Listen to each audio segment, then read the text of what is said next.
Phone आया ज्योति सिंह जी का। हाँ हाँ। एक फोन आया, एक रिंग में मैंने फोन उठाया, बोला जी कहाँ जी है, आई हूँ। तो हमने बोला कि जी जी। मैं थोड़ा बाहर आया हूँ, 10 मिनट में पहुंच रहा हूँ। हाँ, मैं बाहर सुबह सुबह के टाइम चाय पीने गया था।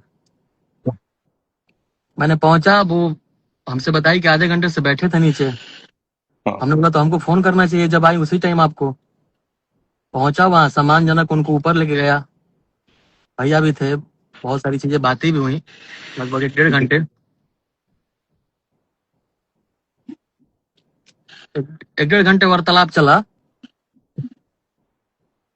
तो अचानक एक अर्जेंट मीटिंग आ गया भैया का, क्योंकि काम जी भी बहुत ज्यादा प्रेशर है, तो सब देखना है। तो बोले कि 1 घंटे में मार रहे हैं। जी जी। तो मीटिंग का थोड़ा सा टाइम बढ़ गया।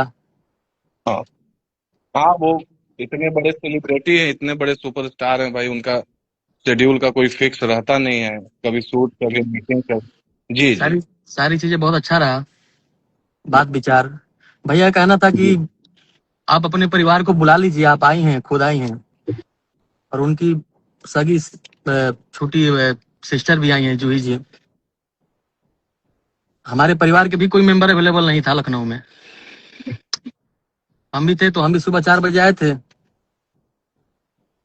तो भैया ने बोला कि आप अपने फैमिली को बुला लीजिए, हम भी अपने फैमिली को तब तक बुला लेते हैं। कल या परसों में टाइम डेट फिक्स कर लेंगे हम लोग।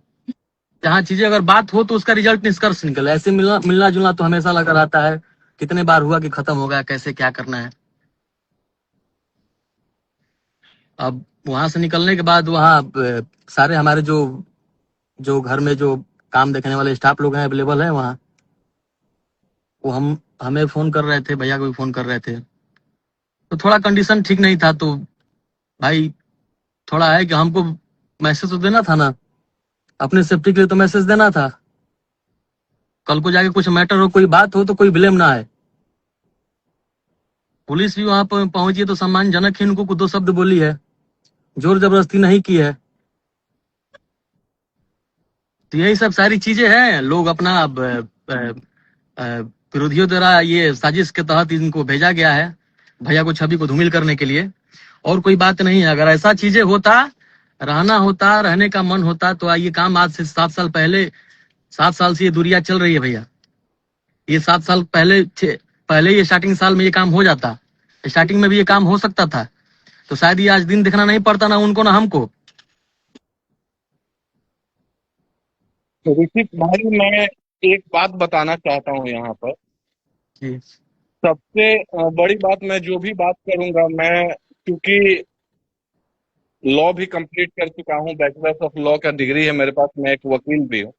हाँ। तो मैं एक बात डिवोर्स के मामले में बताना चाहता हूँ कि जब दोनों पक्ष को लेकर के जी दोनों जी पक्ष ने म्यूचुअली कोई भी डिवोर्स फाइल किया है, कोर्ट में वो मामला पेंडिंग है, तो ये तो हिंदू मैरिज एक्ट के अंतर्गत लिखा हुआ है कि पहला डिवोर्स का रिक्वायरमेंट ही होता है कि आपको सेपरेट रहना है। जी जी ये ये ये पहला लॉ ही है। लॉ कहता है कि किसी भी कंडीशन में आप किसी को साथ रखने के लिए मजबूर नहीं कर सकते हैं। दूसरी बात रही जो हमारे भी सुनने में आई मीडिया के माध्यम से, या हम भी ज्योति सिंह जी का लाइव देख रहे थे, जी जी। कि शायद ये टिकट का डिमांड कर रही है। हम्म। अब मैं, ये शायद टिकट का भी डिमांड कर रही थी, अभी जो बिहार जी जी विधानसभा का चुनाव भैया, चल रहा है 2025 आज का। आज चुनाव चल रहा है, तो आपको याद आए पवन सिंह, पति याद आ रहे हैं। हाँ, तो मैं एक बात बता देना चाहता हूँ कि पवन सिंह जी अभी भारतीय जनता पार्टी की तरफ से बिहार में प्रचार करने जा रहे हैं। पार्टी का अगर निर्णय होगा तो चुनाव लड़ेंगे, या आगे क्या उनकी भूमिका रहेगी, ये पार्टी का सिर्फ नेतृत्व तय करेगा।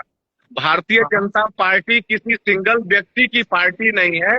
भारतीय जनता पार्टी के पवन सिंह जी राष्ट्रीय अध्यक्ष नहीं है, ना भारतीय जनता पार्टी के उस नेतृत्व के किसी भी टीम में है। उनके कहने से किसी को टिकट मिल जाएगा। जी जी टिकट जी भारतीय जनता पार्टी का सिर्फ नेतृत्व ही तय करता है। तो जी ये बातें ज्योति सिंह जी को समझना पड़ेगा कि क्योंकि बिहार में चुनाव आ गया है, आज या कल चुनाव आचार संहिता भी लगने वाला है, तो हाँ। आप सिर्फ इसलिए किसी व्यक्ति को कठघरे में नहीं खड़ा कर सकती हैं, क्योंकि आप चाहते हैं कि उसको कठघरे में खड़ा करके हम अपने राजनीतिक